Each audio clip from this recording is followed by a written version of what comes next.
Good morning guys. आज आपके सामने लेके आया हूँ मैं ट्रायल का टॉपिक जो क्रिमिनल प्रोसीजर में दे रखा है।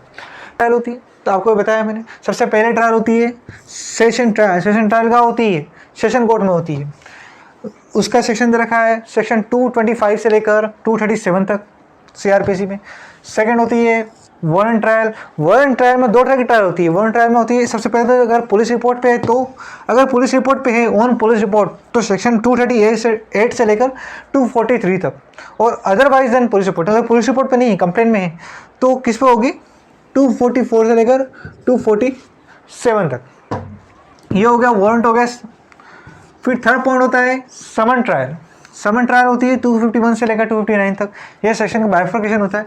फिर होती है समी ट्रायल। उसकी समी ट्रायल का 260 से 265 तक। ये तो आपको बुक में मिल जाएगा। बेसिकली हमारे सबसे पहले फर्स्ट टॉपिक पर हमारा आता है, उसका नाम है सेशन ट्रायल। तो सबसे पहले ट्रायल हो सकती है सेक्शन 225 में डायरेक्ट दे रखा है कि ट्रायल हो सकती है। ट्रायल में कौन कराता है?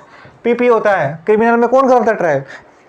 पब्लिक प्रोसिक्यूटर करवाता है, जो सेक्शन 25 सीआरपीसी में होता है। तो सेक्शन 2 में पीपी करता है, स्टेट को रिप्रेजेंट करता है, वो एक्यूज के अगेंस्ट में होता है, जो विक्टिम को रिप्रेजेंट करता है। तो प्रोसिक्यूशन के लिए, विड्रॉ के एग्जामिनेशन विटनेस के लिए पीपी सबसे पहले सेशन में जाता है।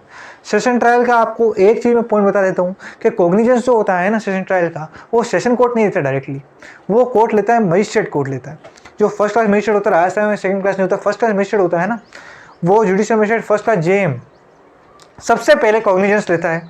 फिर इसको अगर वो डिसाइड करता है कि अगर ये सेशन का है, सेशन कोर्ट के लिए है ट्रायल, जिसमें डेथ लाइफ इम्प्रिजनमेंट या डेथ का है, जो ऐसे ऑफेंसेस है जिसमें पनिशमेंट उसका जुडिश नहीं लगता है, और सेशन ट्रायल दे रखा है, तो वो फिर उसको ट्रांसफर कर देगा। बट सबसे पहले कॉग्निजेंस कौन लेगा? सेशन जज नहीं लेता कॉग्निजेंस। सबसे पहले कॉग्निजेंस लेगा जुडिशियल मजिस्ट्रेट फर्स्ट क्लास, जो कोर्ट प्रोसीजर होता है। फिर वो फाइल ट्रांसफर कर देगा सेशन कोर्ट को, फिर सेशन कोर्ट ट्रायल करेगा, पीपी लेकर जाएगा, वहाँ पर रिप्रेजेंट करेगा। सेकंड पॉइंट इसका ही है, सेक्शन 209 में ये प्रोवाइड कर रहा है statement method of prosecution when case committed to the court of session, the accused person brought before the court of session public prosecution. ये आपको जैसे मैंने बताया फर्स्ट क्लास मजिस्ट्रेट किसको कर देगा, वो किस में दे रखा है? सेक्शन 209 में देखा। आप सेक्शन 209 में बताएगा, कॉग्निजेंस ट्रांसफर कर देगा फर्स्ट क्लास किसको? सेशन कोर्ट को। तो ये इसमें प्रोवाइड कर रखा है। फिर सेक्शन होता है 226, उसमें प्रोवाइड होता है जो इसमें opening the case for prosecution. सबसे पहले चार्ज को डिस्क्राइब करता है पीपी। स्टेट का कोर्ट में कौन करता है ओपनिंग? सबसे पहले गवर्नमेंट का, जो आप criminal prosecutor PP public prosecutor, तो वो केस को ओपन कर देगा। उसमें प्राइम फेस केस बताएगा कि चार्ज क्या लगाएगा एक्यूज को। वहाँ पर चार्ज को प्रूफ नहीं करेगा, एविडेंस नहीं देगा, वो सिर्फ बेसिकली बताया जाएगा कि चार्ज क्या लगे उसके अगेंस्ट में, या चार्ज फ्रेमिंग के लिए वो पॉइंट्स बताएगा डायरेक्टली। प्राइम फेस क्या है एविडेंस के जो बेसिक पॉइंट है, जो सेक्शन 209 में इसमें प्रोवाइड करेगा। 209 ट्रांसफर करते हैं वो, तो एक्यूज को भी ट्रांसफर कर देगा, एक्यूज को भी दे देगा, ट्रांसफर करेगा, और जो फाइल होगी वो भी ट्रांसफर कर देगा, पीपी को ऑर्डर दे देगा, जो मजिस्ट्रेट देगा सेशन में। फिर 227 में, 226 में क्या हो गया, उसने पीपी ने कर दिया रिप्रेजेंट। 227 में डिस्चार्ज। प्राइमरी फेज से केस समझा दिया आपने, पीपी ने समझा दिया कि ये केस बन रहा है, ये चार्जेस पे लगाने चाहिए, अभी चार्ज लगे नहीं है, लगाने चाहिए क्यों बोले। तो फिर इसमें मजिस्ट्रेट को लगता है, प्राइमरी फेज से दिख जाता है केस में डायरेक्टली कि अगर इसमें केस बनता ही नहीं है, मजिस्ट्रेट को दिख रहा है कि इसमें केस बन ही नहीं रहा है किसी भी तरह से, और एक्यूज जो है गिल्टी नहीं, इसमें गिल्टी प्रूफ नहीं हो पाएगा, तो उसको क्या कर देंगे? डिस्चार्ज कर देंगे। डिस्चार्ज और एक्विटल में फ़र्क होता है कि डिस्चार्ज में चार्ज फ्रेम करने से पहले डिस्चार्ज होता है, तो डिस्चार्ज ये होता है। एक्विटल में होता है कि चार्ज फ्रेम करने के बाद होता है एक्विटल। तो इन दोनों में मेन डिफरेंस अगर आप समझना चाहेंगे तो मेन डिफरेंस यही है कि डिस्चार्ज होगा तो सेक्शन 300 लागू नहीं होगा। सेक्शन 300 क्या दे रखा है, आप पढ़ोगे तो उसमें दे रखा है कि कोई भी जो पर्सन है उसके खिलाफ एक ही केस में दो ट्रायल नहीं हो सकती। मतलब एक बार उसको अगर पनिशमेंट हो गई, एक बार ट्रायल हो गई, तो उसी केस पर उसके बाद वापस से उसको पनिशमेंट नहीं होगी, तो उसको इसमें प्रिविलेज है। तो डिस्चार्ज में प्रिविलेज नहीं मिलेगा, एक्विटल में प्रिविलेज मिल जाएगा ये। तो ये प्रोवाइड करवा रखा है इसमें। तो मैं माइनर डिफरेंस भी आपको बता रहा हूँ, पूरा कवर कर रहा हूँ इसमें। अगर आपको फास्ट में चलना हो तो फास्ट में भी चलेंगे इसमें। तो थर्ड में होगा, अगर उसको प्राइमरी केस नहीं बन रहा है तो उसको डिस्चार्ज कर दिया जाएगा, और इसमें रीज़न भी रिकॉर्ड किया जाएंगे। ये मेन पॉइंट आपको लिखना पड़ेगा। 228 अगर डिस्चार्ज नहीं करा गया, अगर डिस्चार्ज नहीं करा है उसने, तो फिर क्या होगा? आपको जैसे बताया डिस्चार्ज से पहले क्या होता है, डिस्चार्ज चार्जेस के पहले हो जाते, फिर डिस्चार्ज नहीं हुआ है तो चार्जेस फ्रेम करेगी, कोड ऑफ सेशन बताएगी। चार्जेस फ्रेम किस में होते हैं, सेक्शन 211 में, 211 में फ्रेम चार्ज होते हैं। उसमें बताया जाएगा कि कौन कौन सा आप पे चार्ज लगे।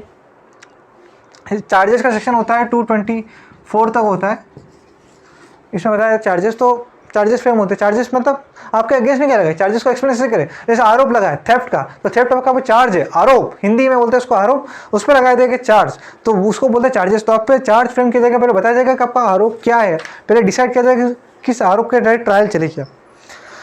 तो चार्ज फ्रेम हो गए। चार्ज फ्रेम के होने के बाद 229 में आपको क्या कर दिया जाएगा, फिर से आपको कन्विक्शन, प्लीड गिल्टी।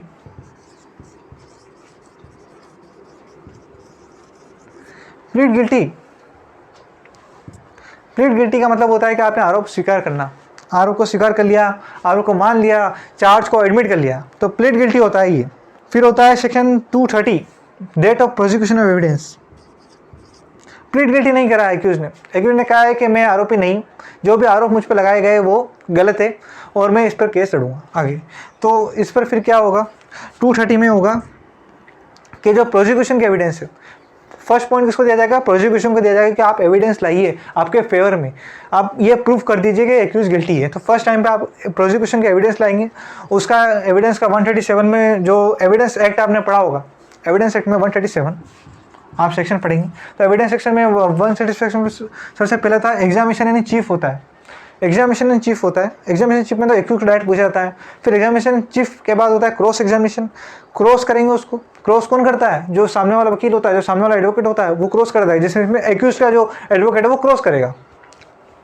और क्रॉस के बाद हो सकता है कि री एग्जामिनेशन कर सकते हैं। अगर क्रॉस में ऐसा पॉइंट आते हैं जो नए पॉइंट निकल के आ रहे हैं, तो उस पर अगर फिर से जो पीपी होगा वो उसको री एग्जामिनेशन कर सकता है, पर ये उस पर डिपेंड करता है उसके डिस्क्रिप्शन, ऐसा कोई बाध्य नहीं है। बट क्रॉस एग्जामिनेशन होगा, फर्स्ट टाइम एविडेंस लाइए, फिर उसका क्रॉस एग्जामिनेशन, डॉक्यूमेंट्स भी ला सकते हैं, एविडेंस भी ला सकते हैं, सारे विटनेस भी ला सकते हैं। 3 पॉइंट सब इसमें कवर हो जाए। मैंने एविडेंस बोला तो सारे कवर कर रहा है। फिर इसके बाद सेकंड है डेट दे दी गई 230 में, तो इसको एविडेंस 231 में, इसमें डेट का ध्यान रखना, और 231 में तो उसको एडमिट करेगा। 232 आज समझे, मैं चार्ज के बाद बता रहा हूँ एक्विटल का।